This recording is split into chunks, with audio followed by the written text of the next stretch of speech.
Assalamualaikum warahmatullahi wabarakatuh. Waalaikumsalam warahmatullahi wabarakatuh. Selamat pagi Bu Ati. Selamat Salam pagi. sehat. Ketemu lagi kita di podcast Bincang-bincang ala Miss Ati. Oke. Kali ini kebetulan tamunya Bu Ati Siap sendiri ya. Bekar ya. Oke, hari ini kita akan bahas tentang modul 1.1 tentang koneksi antar materi, tentang kesimpulan dan refleksi. Oke. Sebelum kita memulai, alangkah baiknya Bu Ati memperkenalkan diri dulu. Ya. Silakan Bu Ati memperkenalkan. Terima kasih kesempatannya. Saya Israti Maisara Mahar, peserta guru penggerak CGP Angkatan 6 asal Kabupaten Ya. ND. Dan saya mengajar di SMK Negeri 1 ND. Oke, baik Miss Ati, perkenalan singkatnya. Oke.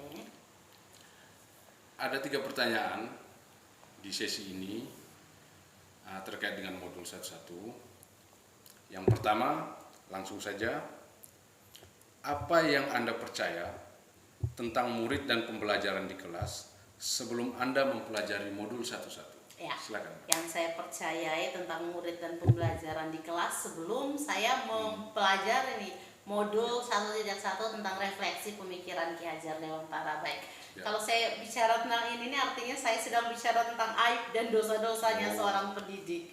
Karena yang pertama bahwa pendidik itu menganggap peserta didik adalah kertas kosong, tanpa nota, tanpa noda, dan guru pendidik bebas memberi coretan pada kertas kosong itu. Salah tentunya. Oh, padahal pemikiran saya juga seperti itu. Ya, Selama- tidak. Dan itu tidak relevan dalam pemikiran Hadir. Lalu yang berikutnya adalah bahwa murid itu menjadikan guru satu-satunya sumber ilmu pengetahuan. Kondisi sekarang sudah berbeda. Oh, beda Bahwa dengan- sumber ilmu pengetahuan bisa dari Ya, mana saja, apalagi banyak sudah era media-media digitalisasi gini. informatif. Betul, Oke, betul. benar sekali.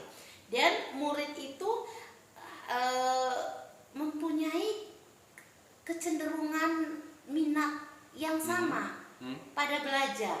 Padahal berbeda-beda satu dan lainnya, memiliki ya. kecenderungan dan minat yang sama, dan itu salah, perspektif demikian gitu. salah. Oke. Murid itu akan dikatakan pintar kalau dia memperoleh penilaian dalam satu aspek saja, yaitu aspek pengetahuan saja. Dia sudah dikatakan pintar, cerdas, berhasil. Padahal harus ada aspek-aspek lain yang mendukung.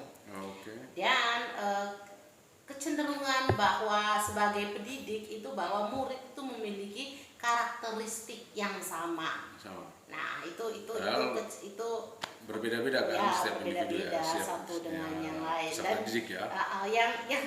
yang paling sering dan sebenarnya tidak tepat barangkali bahwa belajar itu hanya tentang menghafal dan menggunakan rumus. Oh, kalau itu Ya. sering saya praktekkan juga dulu waktu sekolah. Ya.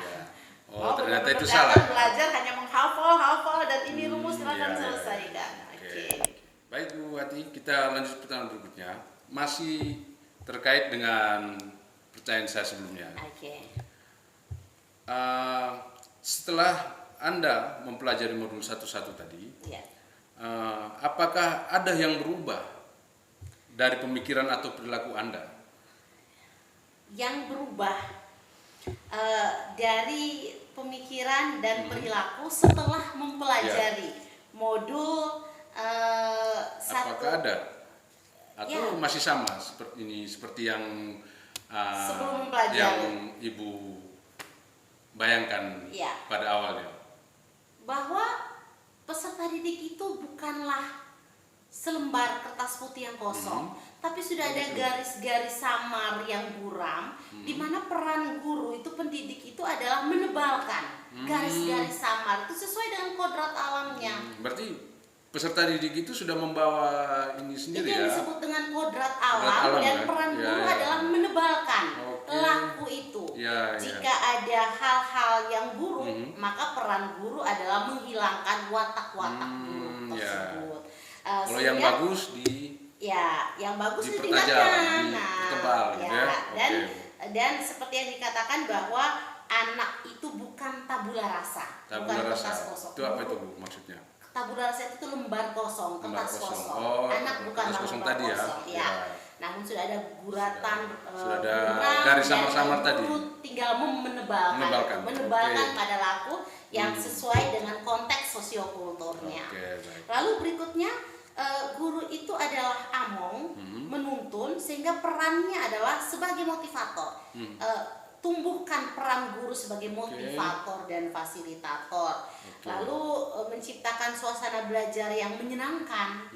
Jadi yang kita pikirkan adalah bahwa belajar itu tidak kaku. Anak itu jangan hanya disajikan dengan rumus-rumus dan rumus hafalan ini hafalan, tapi ciptakan pembelajaran yang menyenangkan. Akhirnya arahnya kan ke situ kan, jadinya bahwa ternyata menciptakan pembelajaran yang menyenangkan, kelas yang nyaman bagi peserta. Berarti memang itu ya, benar juga kata orang ya. Kita memang harus mencintai dulu, biar kita senang untuk melakukan. Ya, termasuk dalam hal belajar ini kita harus mencintai dulu, biar kita senang belajar. Nah, dan mengajak peserta didik untuk berkolaborasi menentukan tujuan dari pembelajaran.